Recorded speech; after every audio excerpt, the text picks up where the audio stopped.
తీసుకుంటున్నాను. వందనాలు. వందనాలు సిస్టర్.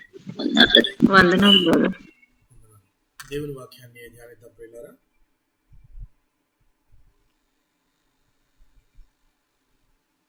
నిర్గమకాండము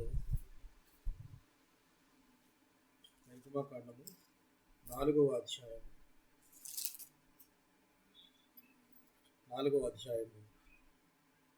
25వ వచనాన్ని చదువుకొని నేటి వాక్య ధ్యానాన్ని ప్రారంభించుకుందాం. నిర్గమకాండము 4వ అధ్యాయము 25వ వచనాన్ని చదువుకొని నేటి వాక్య ధ్యానాన్ని ప్రారంభించుకుందాం.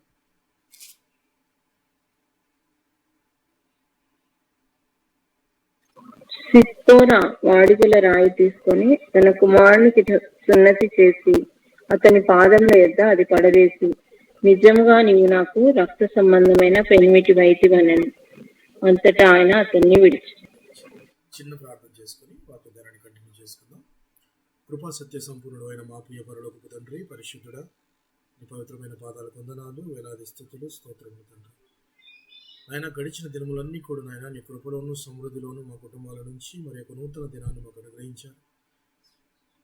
మీరు ఇచ్చిన ఈ దినమందు ఈ మధ్యాహ్న కాల సమయంలో మేమంతా నాయన మీ సంకల్పం చొప్పున ఇలాగా కూడుకొని ఆయన పాటల ద్వారా మిమ్మల్ని స్తుతించాం. అలాగే నాయన సాక్ష్యం ద్వారా నాయన మీరు మహిమపరచబడ్డారని నమ్ముచున్నాం. అలాగనే ప్రభా మరి అనేక మంది ఈ గ్రూప్లో ఉంటున్న వారి కొరకు వారి ప్రార్థనలను విజ్ఞాపనలను ఆయన మీకు తెలియజేసి ఉన్నారు. మీ చిత్తానుసారము వాటిని తీర్చమని ప్రార్థించి వేడుకొంచున్నాను. ఆశపడి వచ్చిన ప్రతి ఒక్క విశ్వాసిని వారి కుటుంబాలను మీ కృపగలిగిన హస్తాలకు అప్పచెప్పుకొనొచ్చు. రాలేకపోయిన వారిని కూడా జ్ఞాపకం చేసుకోండి. రావాలని ఆశపడుతున్న వారిని త్వరపడి రప్పించండి. అలాగే నాయన వాక్యం ప్రకటించబోచున్నా నన్ను కూడా జ్ఞాపకం చేసుకోండి. నాలో ఏ జ్ఞానము లేకపోయినప్పటికీ నాయన మమ్మల్ని నిలువ పెట్టుకుని ఆయన మీ నోటి బూరగా వాడుకుంటున్న విధానాన్ని బట్టి మీకు వందనాలు చెల్లించుకుంటూ ఆయన విన్న వాక్యాన్ని మేము కేవలము వినివారంలా ఉండకుండా గ్రహించుకొని అది మా జీవితాలకు మేము అన్వయించుకుని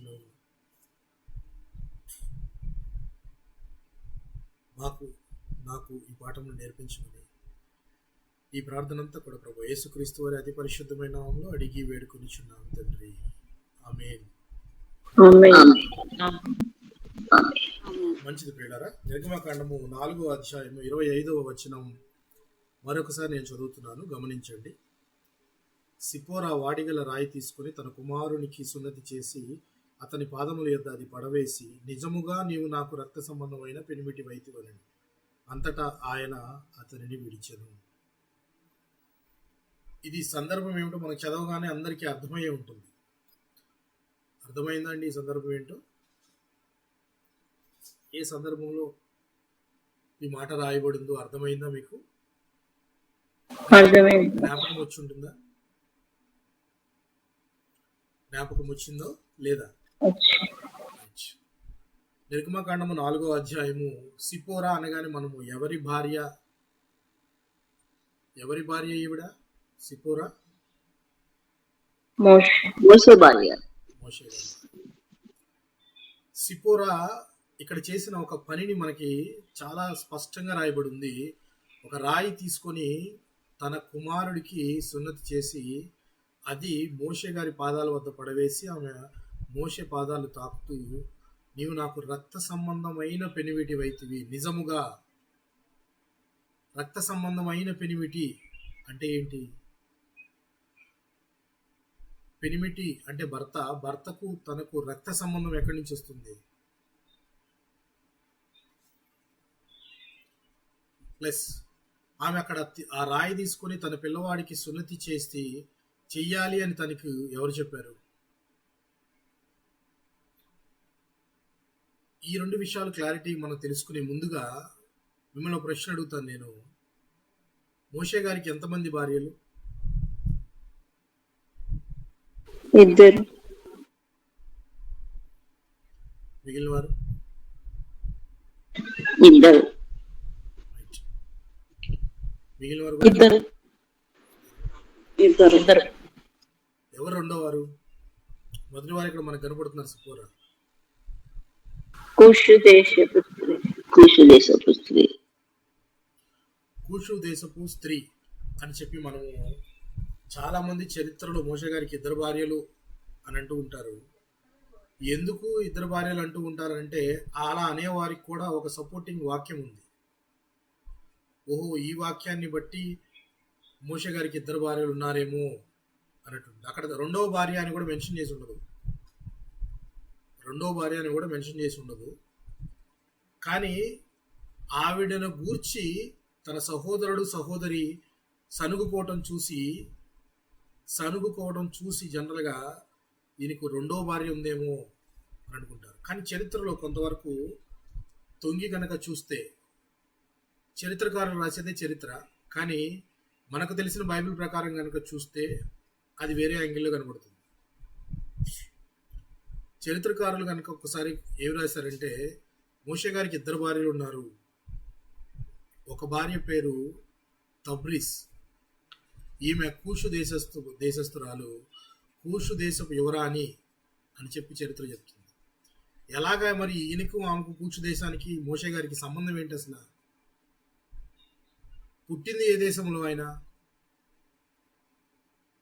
మోషే గారు పుట్టింది ఏ దేశంలో? ఐగుప్తు నుంచి తర్వాత సందర్భాల్లో ఎక్కడా కూషు వెళ్ళినట్టు కూడా మనకు కనపడదు. కానీ చరిత్రలో సిపోరాను చేసుకోక ముందే ఈయనకు పెళ్ళయింది అనే ఒక టాక్ ఉంది. ఎలాగో అంటే ఆయన యవ్వన ప్రాయంలో ఉన్నప్పుడు ఐగుప్తీయులను తీసుకొని కూషు దేశం మీద యుద్ధానికి వెళితే, కూషు దేశాన్ని ముట్టడి వేస్తే, అక్కడ ముట్టడి వేసి అన్ని స్వాధీనపరుచుకున్నప్పుడు అక్కడ యువరాణిని కూడా ఈయన పెళ్లి చేసుకున్నాడు. ఆమె పేరు తబ్రిస్. తర్వాత ఆమెను విడిచిపెట్టి ఐగుప్తుకు వచ్చేసాడు అని చెప్పేసి చరిత్ర రాయబడి ఉంది. కానీ చాలామంది దీన్ని కొట్టేస్తారు. ఎందుకనంటే ఆ కూషు దేశపు స్త్రీ ఎవరో కాదు, సిపోరానే. ఆయనకున్నది ఒక్కతే. ఎందుకనంటే రెండో భార్య ప్రస్తావన మరి ఎక్కడా కనబడలేదు. మరలా ఆయన ఐగుప్తు నుంచి తిరిగి వచ్చిన తర్వాత కనాను మార్గంలో వారు తిరిగి యునైట్ అయినప్పుడు, అంటే కలిసినప్పుడు కూడా ఆ సిపోరానే కలుస్తున్నారు. కాబట్టి అంటే వారే కలుస్తారు, కానీ ఈమె గురించి ప్రస్తావన ఎక్కడా ఉండదు అని చెప్పి కూషు దేశపు స్త్రీ అంటే అనగా సిపోరానే అని చెప్పి చాలామంది చెప్తుంటారు. అసలు ఈ యొక్క అవగాహన రావడానికి గల కారణమున్న సెంటెన్స్ ఒకసారి చదువుదాము. సంఖ్యాకాండము 12వ అధ్యాయం 1వ వచనాన్ని గమనిద్దాం. సంఖ్యాకాండము 12వ అధ్యాయము 1వ వచనాన్ని గమనిద్దాం.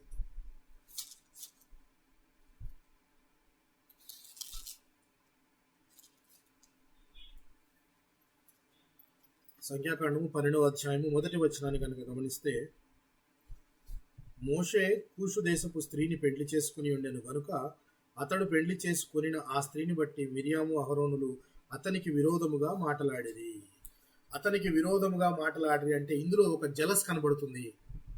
జలస్తో పాటు వీళ్ళకి కనబడుతుంది ఏంటంటే, అన్యులైన ఆమెను పెళ్లాడాడు కదా ఇతను, మరి దేవునికి ఎలా దగ్గరస్తుడు, సమీపస్తుడు ఎలా అవుతాడు? ఇతడు అన్యురాలైన ఆమెను పెళ్లి చేసుకున్నాడు కదా, ఈయనకేనా దేవుని వాక్యం తెలిసింది, ఈయనతోనేనా దేవుడు మాట్లాడేది, మాతో మాట్లాడడా అని ఒక చిన్న జలస్ వాళ్ళు చూపిస్తూ ఉన్నారు. దీన్ని బట్టి అక్కడ ఉన్న వాక్యానికి అర్థము చాలా మంది కూషు దేశపు స్త్రీ అని అంటే వేరొక ఆవిడ్ని రీసెంట్గా పెళ్లి చేసుకున్నాడేమో, లేక పెళ్లి చేసుకున్న స్త్రీని బట్టి వీళ్ళు ఈ మాటలు మాట్లాడుతున్నారంటే ఇదే కారణం అయ్యి ఉండొచ్చు అని చెప్పింది. అయితే బైబిల్లో దాని గురించి క్లారిటీ లేదు కాబట్టి ఆ ప్రశ్న చాలా వరకు సిపోరానే అని మనం ముందుకెళ్దాం. సిపోరానే అని మనం కనుక ముందుకెళ్ళినట్టే, సిపోరా రాయి తీసుకొని సున్నతి చేయడానికి గల కారణాన్ని కనుక మనం తెలుసుకోవాలంటే ముందుగా మనం కొద్దిగా చరిత్ర వెనక్కి వెళ్ళాలి. చరిత్ర వెనక్కి వెళ్ళటం అంటే ఎంతో దూరం అని కాదు. ఈ చరిత్రలో మోషే గారు ఐగుప్తు నుంచి ప్రాణభయంతో ఎక్కడికి వస్తాడు?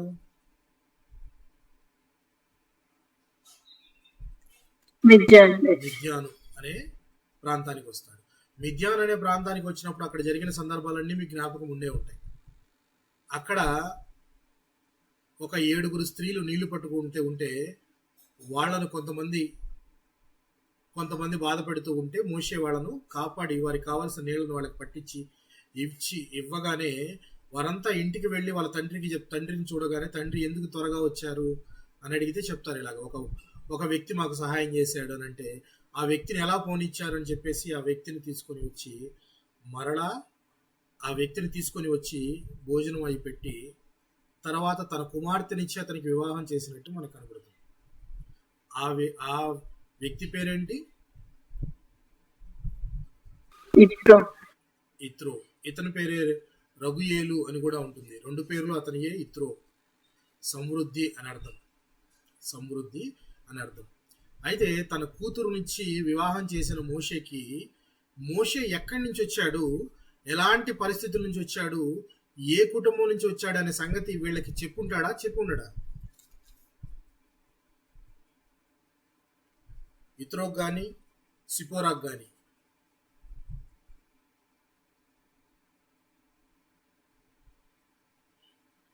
చెప్పి ఉంటాడా, చెప్పి ఉండడా? ఎక్కడి నుంచి వచ్చాను నేను, ఏ కుటుంబం నుంచి వచ్చాను, ఏ పరిస్థితుల్లో ఐగుప్తును విడవలసి వచ్చింది అనే సంగతులు మోషే గారు వీళ్ళతో చెప్పి ఉంటాడా, చెప్పి ఉండడా?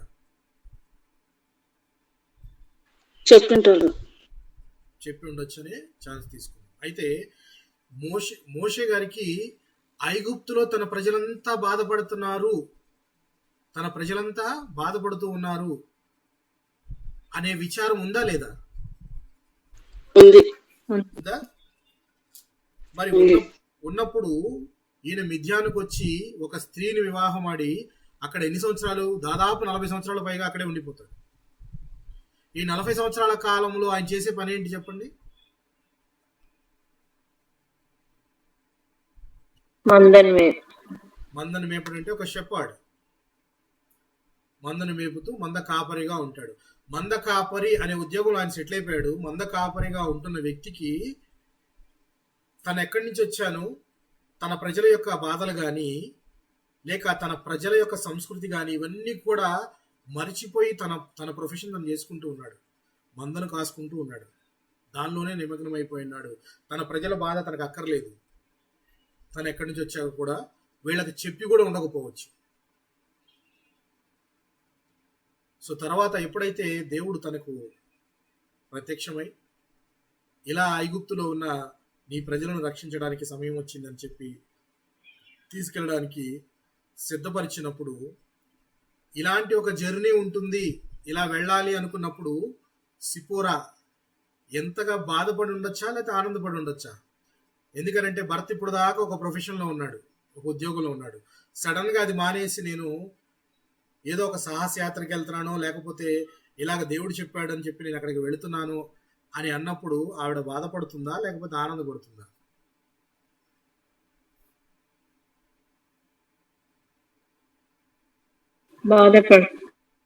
బాధపడుతుందా, ఆనందపడుతుందా? బాధపడతారు. ఎందుకంటే ఒక రకంగా ఇది ఒక కొత్త మార్గము, కొత్తగా ఒక సాహసం చేసినట్లే, ఉన్నది వదిలేసుకొని ఇక్కడి నుంచి వేరే ప్రాంతానికి వెళ్ళడం అనేది. సో ఇలా వెళుతున్న క్రమములో తన పెనిమిటికి తోడుగా ఆమె కూడా, అంటే వాళ్ళిద్దరి పిల్లల్ని ఆయన తీసుకొని దేవుడు ఐగుప్తీయుల నుంచి ఇశ్రాయేలుని విడిపించడానికి నువ్వు వెళ్ళాలి అన్నప్పుడు మోషే గారు సిద్ధపడరు, కొంత రెసిస్టెన్స్ చూపిస్తారు. నా వల్ల ఏమవుతుంది, నేనేం చేయగలను అని చెప్పేసి దేవుడు తనకు చెప్పవలసినన్ని చెప్పి అతన్ని కన్విన్స్ చేసి తన నోటికి చేతిగా తన తమ్ముడైన అహరోనునిచ్చి మీరిద్దరూ వెళ్ళి చెయ్యండి అని చెప్పిన తర్వాత తన కుటుంబాన్ని తీసుకొని బయలుదేరుతాడు. తన కుటుంబాన్ని తీసుకొని బయలుదేరుతూ ఉన్నప్పుడు ఒక రకంగా ఆమెకి ఇష్టం లేకపోయినా దేవుడి పనిలో భర్తకు తోడుగా పిల్లల్ని తీసుకొని బయలుదేరి వెళ్ళింది సిపోరా. సిపోరా నుంచి మొదట మనం నేర్చుకోవాల్సింది ఏంటంటే, భర్త అడుగుజాడల్లో నడవటం, అది దేవుని విషయంలో దేవుని పని అన్నప్పుడు భర్తకు తోడుగా వెళ్ళటము కరెక్ట్. తోడుగా వెళ్ళటము, తనకు సహాయంగా ఉండటము అనేది ఒక భార్య యొక్క లక్షణము అని చెప్పకనే చెప్తున్నారు. ఒక రకంగా చూస్తే మిద్యాను అనే సంస్కృతిలో పెరిగిన ఆవిడ ఇప్పుడు ఐగుప్తీయులు ఎవరు, తన భర్త యొక్క జనాంగం కోసము ఇంత సాహసం చేయడానికి వెళ్ళబోతున్నాడు అని అంటే జనరల్గా ఈమె వద్దు అని చెప్తుంది. ఎందుకంటే తన భర్త ప్రాణాల నుంచో లేకపోతే వద్దు అనే జనరల్గా రెసిస్టెన్స్ అయితే ఉంటుంది. కానీ తనతో పాటు తన పెనిమిడితో పాటు కూడా దేవుడి పనిలో మనం కలిసి వెళ్ళాలి, దేవుడి పని నిర్వర్తించాలి అనడంలో ఆమె కూడా తన వంతు తోడు తను సహాయంగా వెళ్ళింది. ఇలా వీడు వెళుతున్న మార్గంలో దేవుడు మోషేను చంపదలుస్తాడు. ఎందుకు మోషేను చంపదలిచాడు?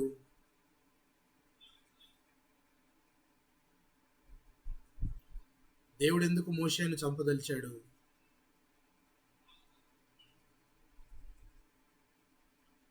ఎందుకు చంపాలనుకున్నాడు మోషేని దేవుడు?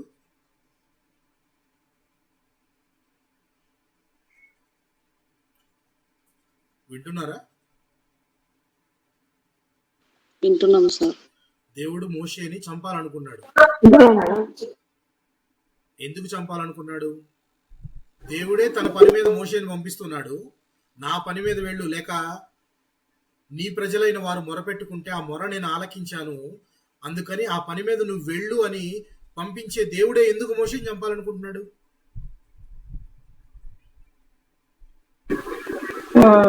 అంటే అప్పటి వరకు తను పరిశుద్ధపరచుకోకుండా బయలుదేరాడు, పరదేశంలో ఉన్నాడు.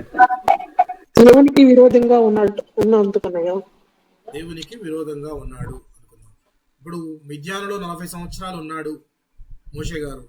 అంటే 40 సంవత్సరాల కాలంలో మోషే గారు ఈ విధంగా కూడా అనుకుని ఉండొచ్చు, నా ప్రజల నుంచి నేను ఆల్మోస్ట్ దూరం అయిపోయాను, నా ప్రజల నుంచి నేను కొట్టివేయబడ్డాను అని అనుకొని ఉంటాడా?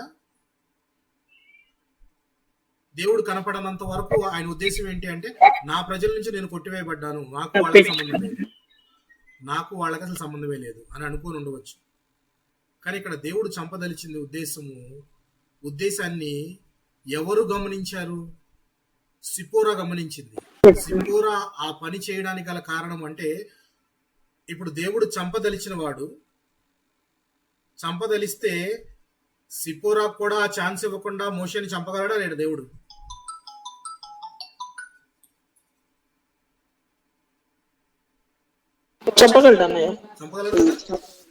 చంపగలడు. ఏదో ఒక రోగమైనా ఇవ్వచ్చు, దీర్ఘకాలికమైన ఇంకోటి ఇవ్వచ్చు, ఎలాగైనా చంపేయచ్చు. కానీ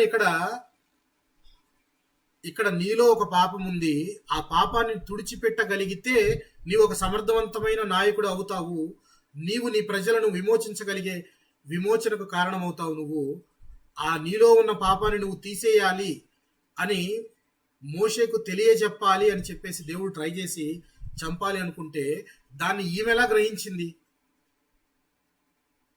ఈ పాపానికి ప్రాయశ్చితం ఇదే అని సిప్పోరాకు ఎలా తెలిసింది? ఈ పలానా, ఫర్ ఎగ్జాంపుల్ మనము లేవి కాండంలో చూడొచ్చు, రకరకాల బలులు అర్పిస్తుంటారు, పాప పరిహారార్థ బలి, అపరాధ పరిహారార్థ బలి, దహన బలి అని. సో దేనికి ఏది ఇవ్వాలి అనేది దేవుడు క్లియర్ గా ప్రిస్క్రైబ్ చేశాడు. వాళ్ళకి తెలుసు ఇది ఇస్తే జరుగుతుంది, ఈ పాపానికి ప్రాయశ్చిత్తం చేయాలంటే ఇది చెయ్యాలి, ఇలా చెయ్యాలి అని. ఇక్కడ ఆలోచించండి, మోషే ఇశ్రాయేలీల సంబంధుడు, పోనీ అక్కడ మోషే యొక్క కుమారుడికి సున్నతి చేయలేదు అని దేవుడు కోపంతో మోషేని చంపాలని చూస్తాడు. అంటే ముందు నీ ఇంటిని నువ్వు బాగు చేసుకోకుండా మిగిలిన వారి ఇళ్ళందరినీ బాగు చేయడానికి వెళుతున్నావు. నేను నీకు పని అప్పగించాను కరెక్టే, కానీ నీ ఇల్లు ఎంత కరెక్ట్గా ఉంది? ఒక పాస్టరే అనుకుందాం, పాస్టరు దేవుని సేవ చేస్తూ విరివిగా తిరుగుతున్నాడు, దేవుని సేవ చేస్తూ అనేక ప్రాంతాల్లో తిరుగుతున్నాడు, ఆయన జీవితకాలం అంతా కూడా తిరిగి సేవ చేస్తూనే ఉన్నాడు. కానీ తన ఇంట్లో వాళ్ళు మాత్రం రక్షణలోనికి నడవలేదు. సక్సెస్ అయినట్టు ఆయన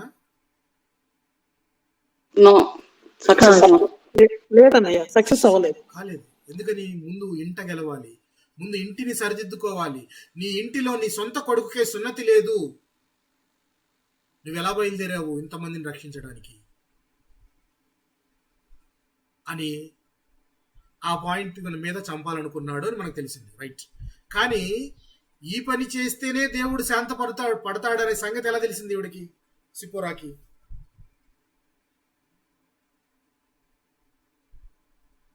ఒక గెస్ చేయండి, చిన్న గెస్.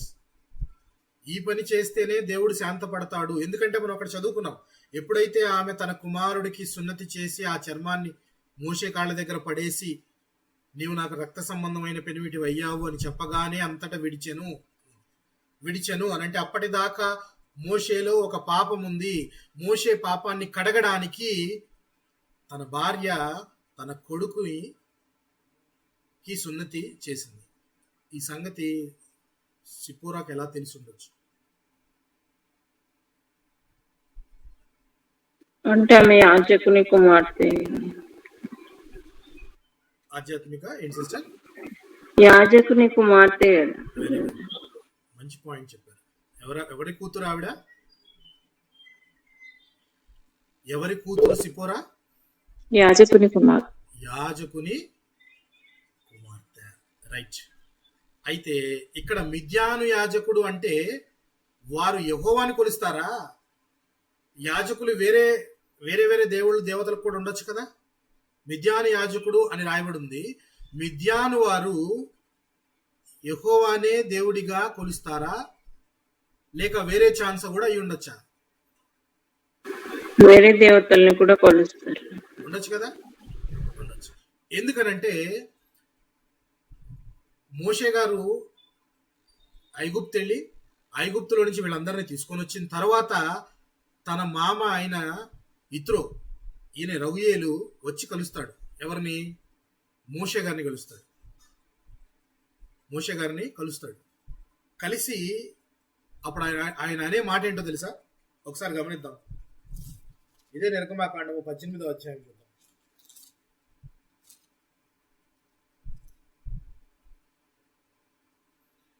18వ అధ్యాయం, నిర్గమాకాండము 18వ అధ్యాయము 10-11 విషయాలను 10-11 వచనాలను చదువుకుందాం పిల్లలు. తీసిన వారంటే చదవండి ప్లీజ్. నిర్గమాకాండము 18వ అధ్యాయము. మరియు ఐగుప్తీయుల చేతిలో నుండి ఫరో చేతిలో నుండి మిమ్మల్ని విడిపించి ఐగుప్తీయుల చేతి నుండి ఈ ప్రజలను విడిపింప యెహోవా స్తుతింపబడును గాక.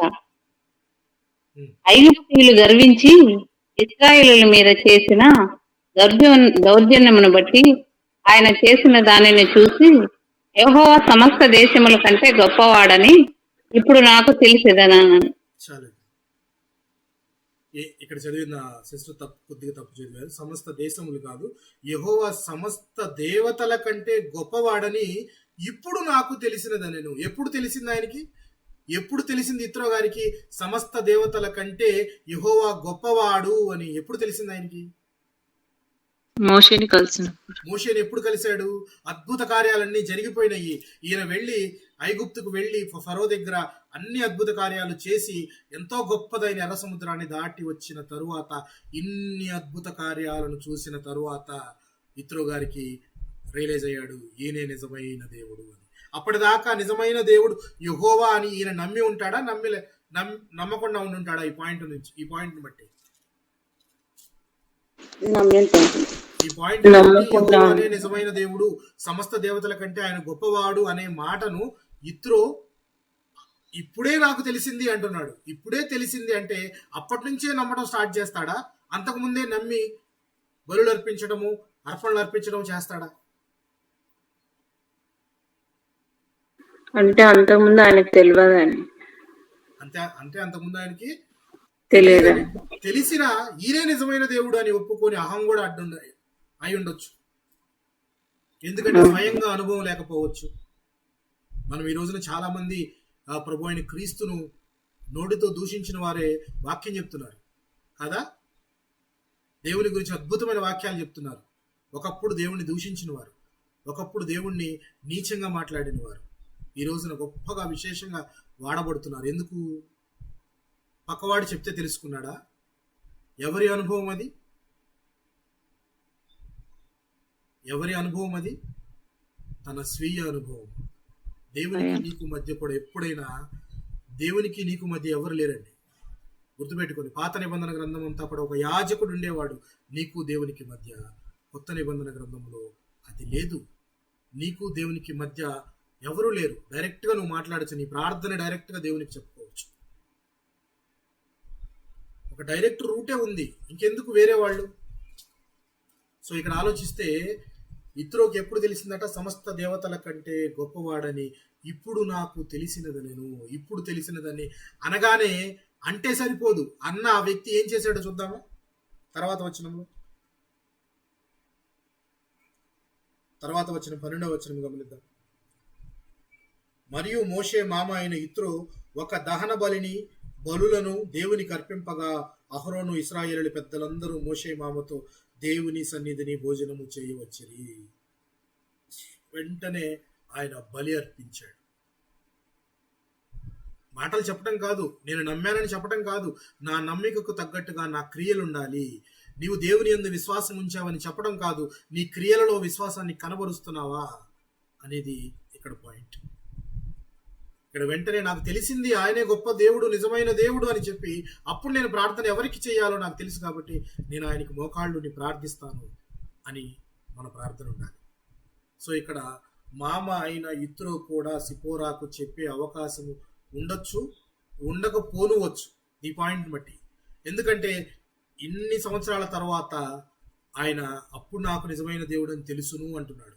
దీన్ని బట్టి ఆయన యాజకుడుగా ఉన్నాడు అని అంటే ఆ యాజకత్వంలో ఏముందో మనకు తెలియదు. అక్కడ దేవతలకు కూడా యాజకుడై ఉండొచ్చు. రైట్, ఆ పాయింట్ వదిలేస్తే మోషే ఎప్పుడైతే ఐగుప్తు నుంచి మిద్యానుకు వచ్చాడో, మిద్యానుకు వచ్చిన తర్వాత తనకు పిల్లవాడు పుట్టిన తర్వాత పిల్లవాడికి ఒక పేరు పెట్టుకుంటాడు. ఏమని పేరు పెడతాడు? తన పరదేశంలో ఉన్నాను కాబట్టి ఏమని పేరు పెడతాడు? గెర్షోను అనే పేరు పెడతాడు.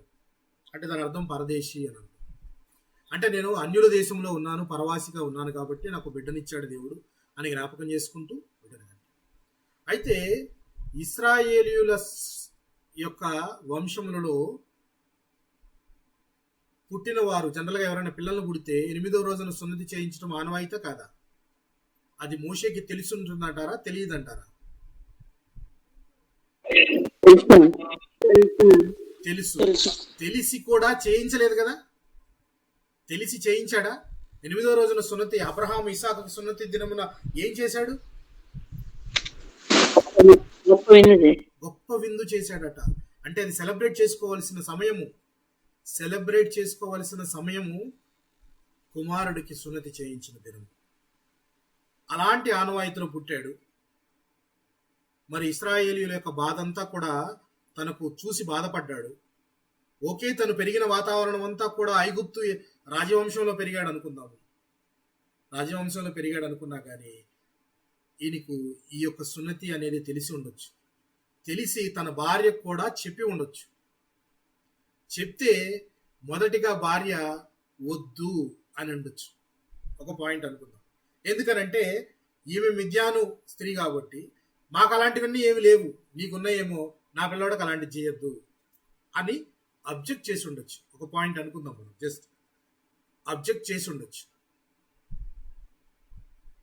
సో అబ్జెక్ట్ చేస్తే అంతవరకు అక్కడే ఆగిపోయింది. మోషే గారు తన అన్నీ కూడా సాంప్రదాయాలన్నీ కూడా రన్ చేయడానికి ఫ్యామిలీలో అక్కడ ఏమి జరగలేదు. ప్లస్ ఇంకోటి ఏమనుకున్నాడు మోషే గారు, నేనే నా ప్రజల నుంచి దూరం అయిపోయాను, ఇక నా కుమారుడు ఎంత అని అనుకున్నాడు. కానీ సున్నతి అనేది దేన్ని తెలియజేస్తుందో ఒకసారి మనము గమనిద్దాం. ఆదికాండము 17వ అధ్యాయము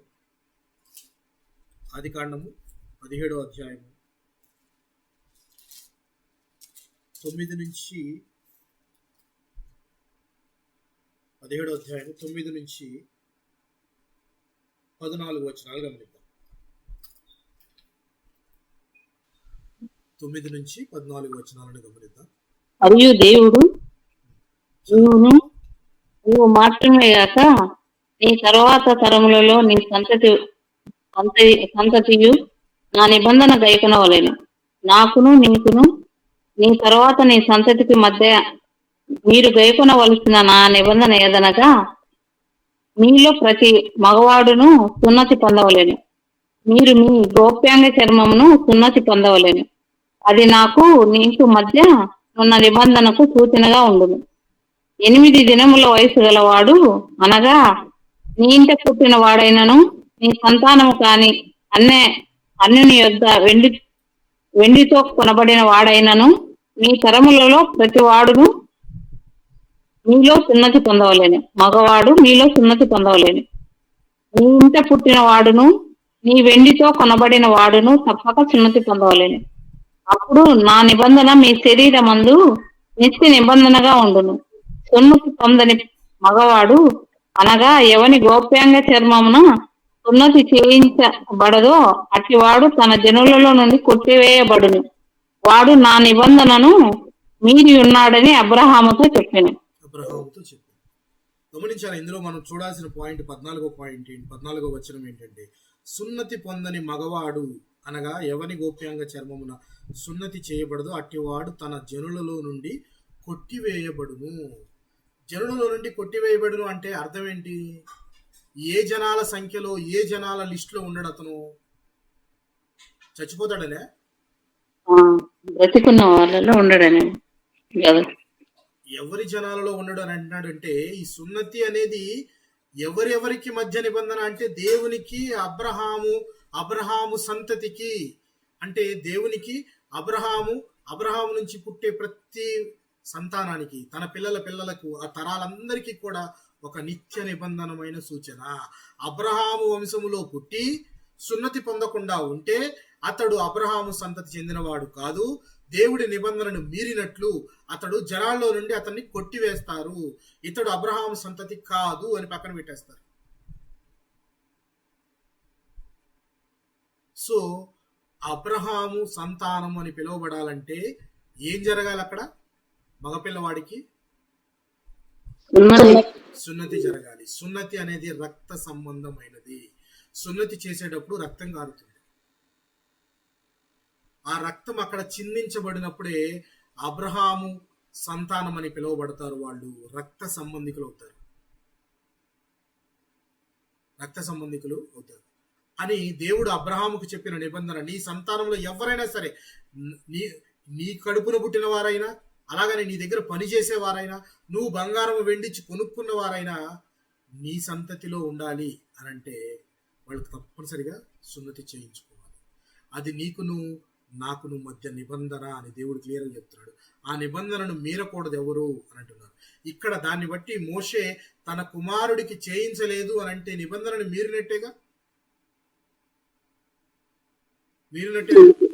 మీరినాడు కాబట్టి తనను చంపడానికి వచ్చాడు. తనను చంపడానికి వచ్చినప్పుడు సమయస్ఫూర్తితో సిపోరా సున్నతి చేసింది ఆ పిల్లవాడికి.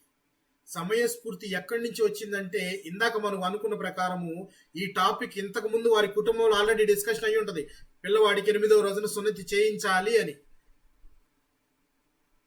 ఐగుప్తు నుంచి వచ్చినప్పుడు ఈయన పెళ్లి చేసుకున్న కొత్తలో పిల్లవాడికి 8 రోజులు రాగానే సున్నతి అనేది చేయించాలి అనేది వచ్చి ఉండదు.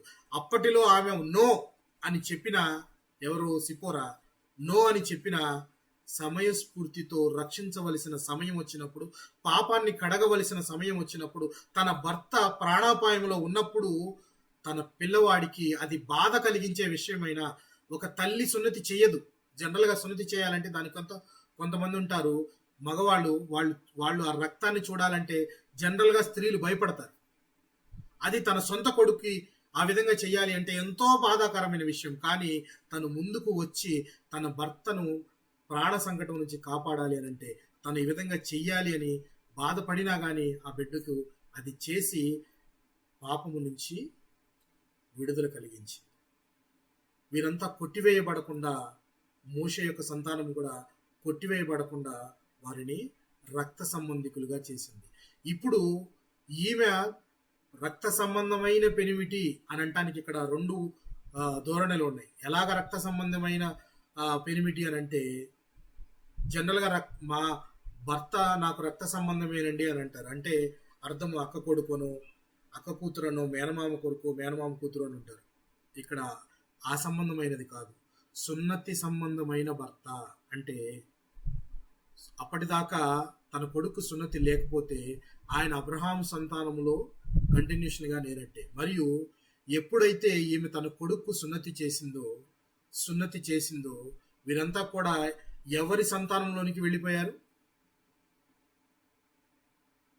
అబ్రహాము సంతానం అంటే రక్త సంబంధికులు అయిపోయారు, ఒక రక్తం సంబంధికులు అయిపోయారు. రక్త సంబంధమైన పెనిమిటి అని ఆమె చెప్పింది. అంటే అప్పటిదాకా నిజముగా రక్త సంబంధమైన పెనిమిటివి నువ్వు. ఎందుకంటే ఇద్దరు అన్యులు, మోషే ఏమన్నా ఇశ్రాయేలీలు వంశం నుంచి వచ్చాడు, ఈమె ఇక్కడ మిద్యాను వంశం నుంచి వచ్చింది, మిద్యానీయుల వంశంలో ఉంది. చివరికి ఇద్దరికి డిఫరెంట్ సాంప్రదాయాలు, కానీ పెళ్లి చేసుకున్నారు. కానీ దేవునిలో ఎదగాలి, దేవుని కొరకు పని చేయాలంటే దేవుడు చెప్పిన నిబంధనను మాత్రము మనము ఒప్పుకుంటేనే ఆ కుటుంబము మొత్తము అబ్రహాము సంతానంలో చేర్చబడుతుంది. సో ఇక్కడ చాలా మంది క్రైస్తవ కుటుంబాలకు ఇది ఒక లెసన్. ఏంటి అనంటే, ముందు మన కుటుంబంలో దేవుడు అంగీకరింపబడే అర్పణగా మన కుటుంబం ఉండాలంటే ముందు మన కుటుంబాల్లో కూడా దేవుడు మనకిచ్చిన నిబంధన, పాత నిబంధన గ్రంథం అయితే సున్నతి అనుంది, మరి క్రొత్త నిబంధన గ్రంథంలో ఏ నిబంధన ఉంది మనకి దేవునికి?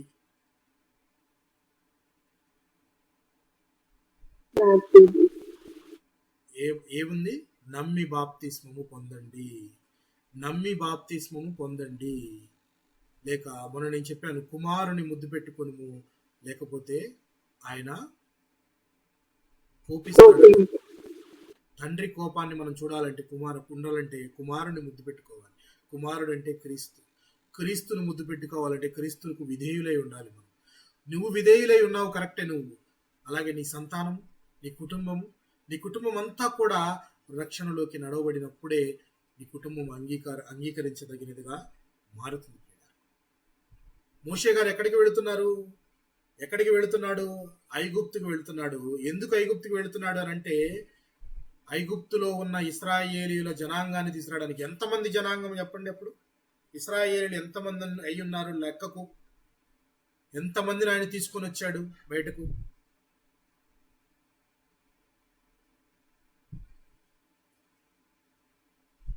ఎంతమందిని తీసుకొని వచ్చాడు ఆయన మోషే గారు? 6 లక్షల కాదు, 6 లక్షల కాదు, 6 లక్షలు, సుమారు 6 లక్షలు. 6 లక్షల మందిని నడిపించాలి అని అంటే నాయకుడు ఎట్టివాడై ఉండాలి? నాయకుడి యొక్క గృహం ఎట్టిదై ఉండాలి? ఇన్ని దినాలు బయటుండి వాళ్ళందరినీ రక్షించడానికి తన ప్రాణాన్ని అడ్డం పెట్టి వెళుతుంటే కుటుంబం నుంచి, భార్య నుంచి ఎటువంటి ప్రోత్సాహం రావాలి? ఆయనకు ఎటువంటి ప్రోత్సాహం రావాలి? సిపోరా అంటే అర్థం ఏంటి?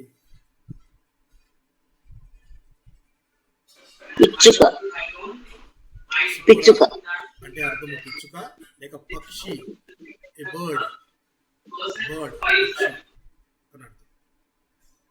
ఇప్పుడు సిపోరా జీవితాన్ని చూస్తుంటే మనకు పేరుకు తగ్గ ప్రవర్తన అని ఎక్కడైనా మీకు అనిపించిందా?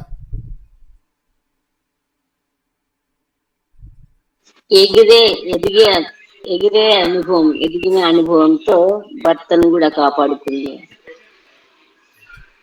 ఇక్కడ ఎలా ఆలోచిద్దాము? పాప ప్రాయశ్చిత్తం జరగాలి అనంటే రక్తం చిందింపబడాలి. అది ఎట్టి రక్తమై ఉండాలి? అనంటే బలులు అర్పించేటప్పుడు లేవియాకాండం బలులు అర్పించేటప్పుడు బలి అర్పించవలసిన దాని గురించి చెప్పేటప్పుడు ఒక గొర్రె, మేక, ఎద్దు ఇవి కాకుండా ఇంకొక ఐటమ్ కూడా చెప్తాడు దేవుడు. డబ్బులు లేని వాళ్ళు చేస్తూ ఉంటారు. డబ్బులు లేని వాళ్ళు వీటన్నిటి కొనే డబ్బులు మీకు లేదనుకో బలులు అర్పించడానికి, వీటినైనా అర్పించవచ్చు అని చెప్తాడు దేవుడు.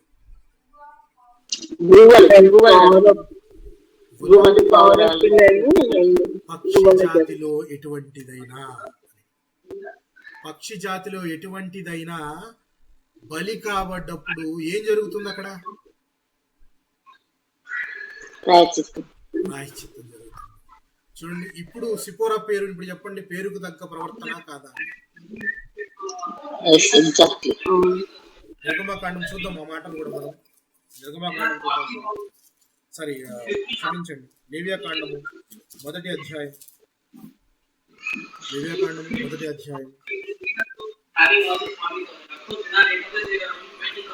14వ వచనాన్ని గమనిద్దాం. 14-15 వచనాలను గమనిద్దాం.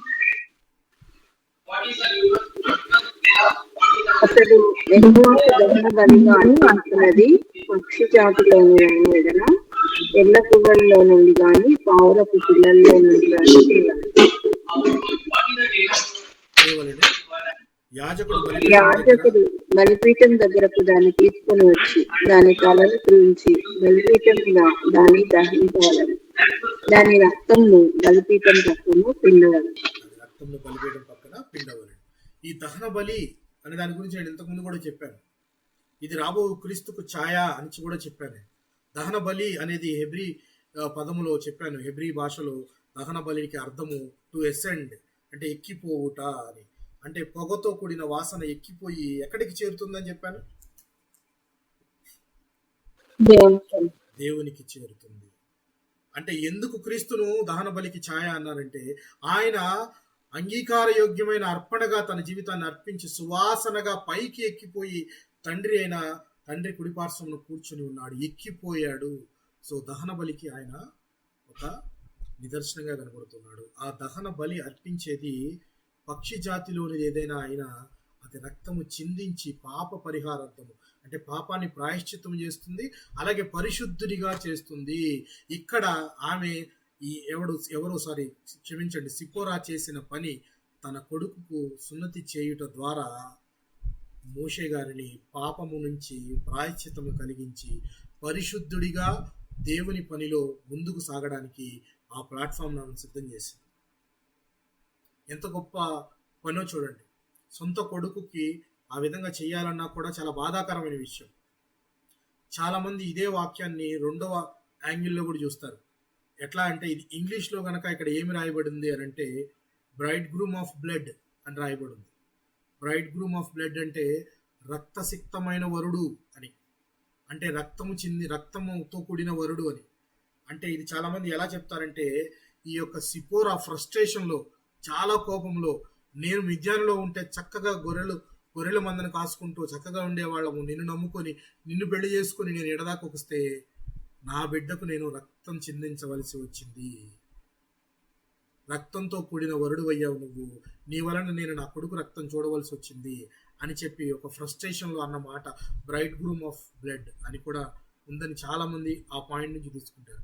మనం దానికంటే వై నెగిటివ్ పాయింట్ పాజిటివ్గా తీసుకుందాం. పాజిటివ్గా తీసుకున్నప్పుడు తన భర్తకు పాపానికి ప్రాయశ్చిత్తం ఏదో కుటుంబంలో స్త్రీకి అర్థమైనంతగా ఎవరికి అర్థం కాదు.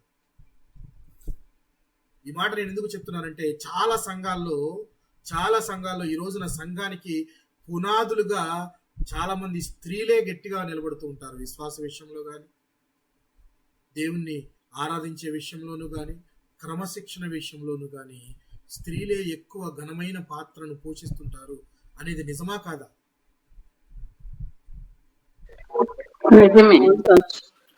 చూడండి, ఒక స్త్రీ సంఘానికి పునాది కాగలిగినప్పుడు అదే స్త్రీ తన కుటుంబానికి ఎలా అయి ఉండాలి? తన కుటుంబంలో కూడా ఒక రక్షణ దీపంలాగా వెలగాలి. రక్షణ దీపంలాగా వెలగాలంటే తన కుటుంబం కొరకు, తన కుటుంబాన్ని దేవునిలో నడిపించడం కొరకు తను సిద్ధపాటు మనసు కలిగి ఉండాలి. ముందు సిద్ధపాటు మనసు కలిగి ఉండాలి.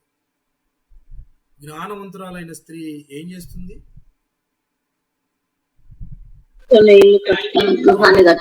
ఇల్లు కట్టుకోవడం అంటే అర్థం ఏంటి?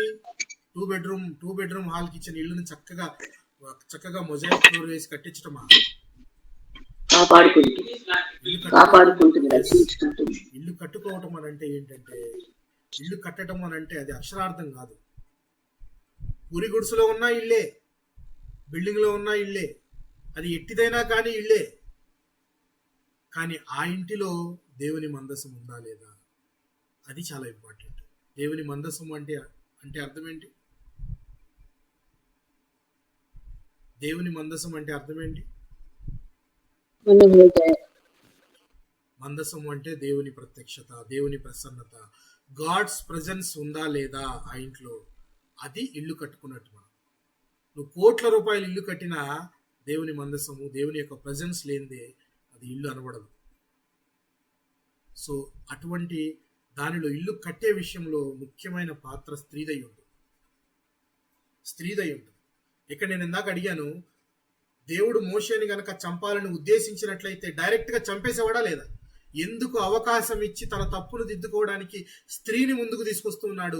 ఆమెలో ఆ జ్ఞానాన్ని కలగజేసి ఆమెను ముందుకు తీసుకొని వచ్చి తన కుటుంబాన్ని కాపాడుకునేటట్టుగా చేస్తున్నాడు. చూశారు?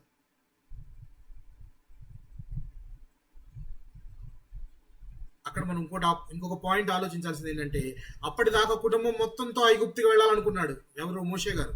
అవునా కాదా? ఆయన బయలుదేరింది కుటుంబంతో సహా వెళ్ళాలనుకున్నాడు ఐగుప్తుకి. అవునా? కానీ వెళ్ళాడా? కుటుంబాన్ని తీసుకుని వెళ్ళాడా ఐగుప్తుకు? కుటుంబాన్ని తీసుకుని వెళ్ళలేదు. అక్కడి నుంచి మళ్ళా తన మామ దగ్గరికి పంపిస్తాడు.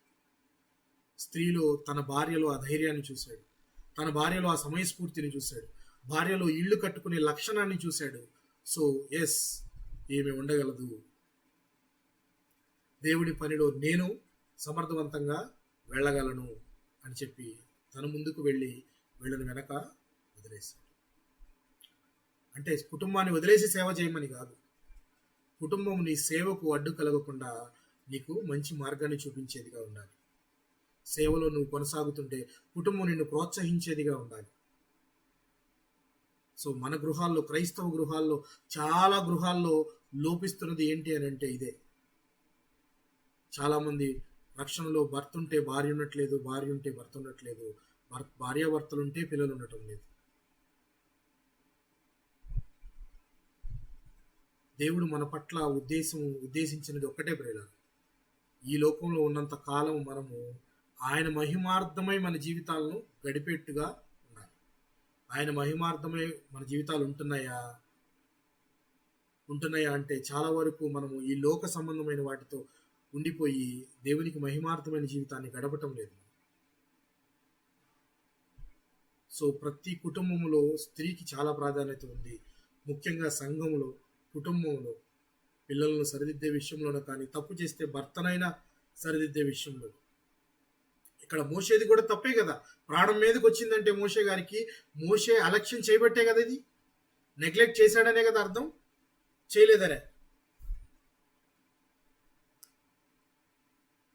మోషే తన కొడుకు సున్నతి చేయించడం నెగ్లెక్ట్ చేశాడనే, చేయలేదనే? నెగ్లెక్ట్ చేశాడు. సో క్రైస్తవ గృహాలలో మనము వీటిని చాలా జాగ్రత్తగా పరిశీలించాలి.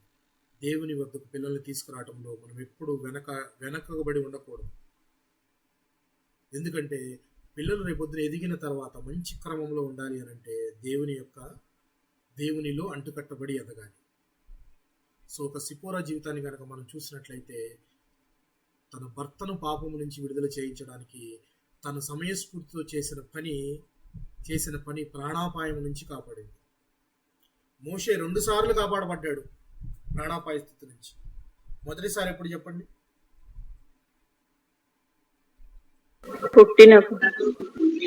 నైలు నదిలో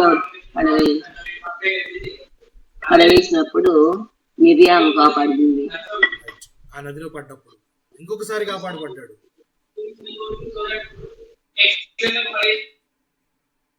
అప్పుడే కాకుండా మరి ఒకసారి కాపాడబడ్డాడు. ఎక్కబెట్టి దాచిపెట్టింది, ఎక్కబెట్టు ఫరో చేతిలో పడకుండా.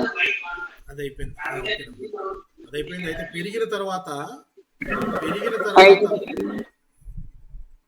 తర్వాత తగు పెట్టుకొని ఫరో దృష్టిలో దోషి అయ్యి పరిగెట్టుకుంటూ వస్తే అక్కడ ఎవరు చేరదీయటం వల్ల ప్రాణాపాయాన్ని తప్పించుకుంటాడు?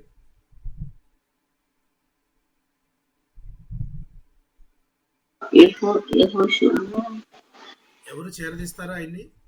ఎవరింటికి వెళ్తాడు? ఎవరిని పెళ్లి చేసుకున్నాడు? ఇక్కడ కూడా ప్రాణాపాయం నుంచి రక్షించబడ్డట్టే. ఎందుకంటే ఏమాత్రం ఫరో దృష్టికి కనపడితే ఆయన చనిపోతాడు. ఇంకొక విషయం ఏంటంటే, మిద్యానీయులు ఐగుప్తీయులకు చాలా దగ్గరవారు ఇన్ ద సెన్స్, ఐగుప్తీయులకు వీళ్లకు వ్యాపార సంబంధాలు బాగుంటాయి. ఎందుకనంటే ఆది కాండంలో అన్నదమ్ములంతా కలిసి ఒక తమ్ముడిని అమ్మేస్తే ఆ తమ్ముడిని కొనుక్కున్న వాళ్ళు తీసుకుని వెళ్ళి ఎవరికి అమ్ముతారు?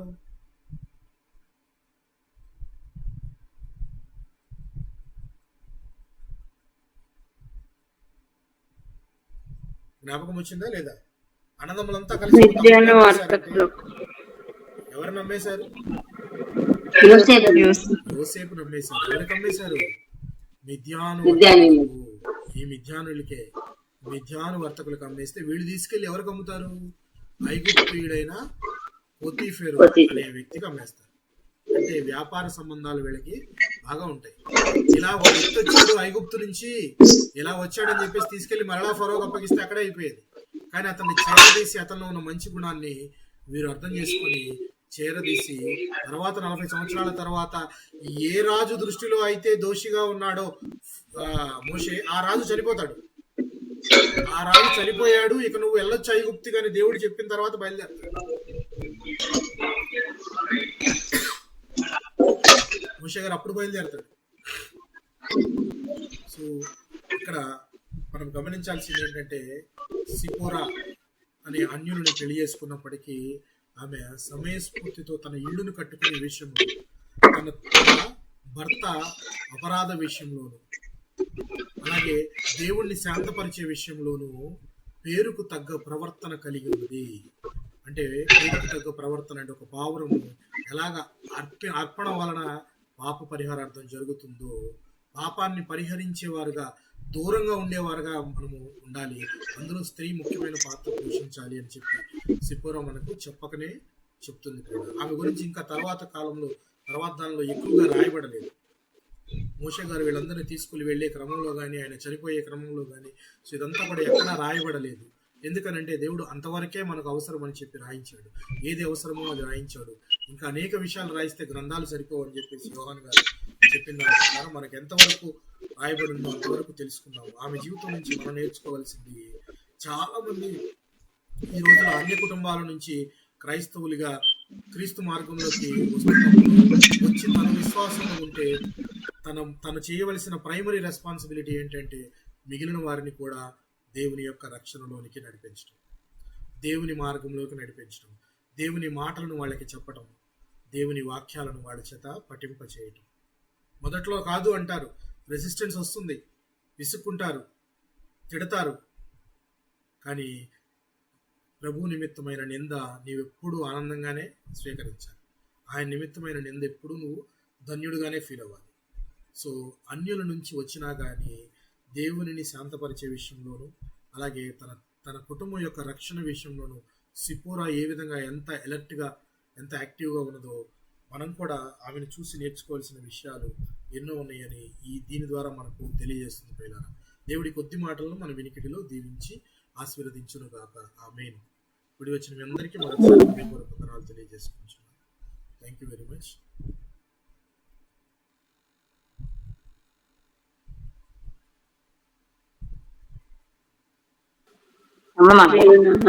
దేవుని నామానికి మహిమ కలుగును గాక. చక్కటి వాక్యాన్ని మాకు దేవుని ద్వారా చక్కటి వాక్యాన్ని వినిపించిన పాస్టర్ గారికి నా వందనాలండి. నిజంగా ఇందులో ఎన్నో మేము నేర్చుకున్నాం పాస్టర్ గారు. కుటుంబాన్ని ఏ విధంగా దేవునిలో నడిపించుకోవాలి. నిజంగా చాలా కుటుంబాల్లో ఈ రోజులలో భార్య ఉంటే భర్త లేకుండా, పిల్లలు వారి మాట వినకుండా అలా ఉన్నాయి చాలా కుటుంబాలు.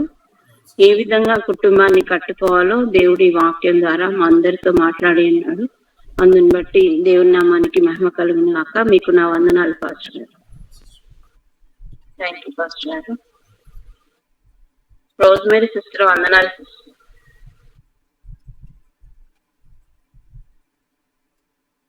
రోజ్మేరీ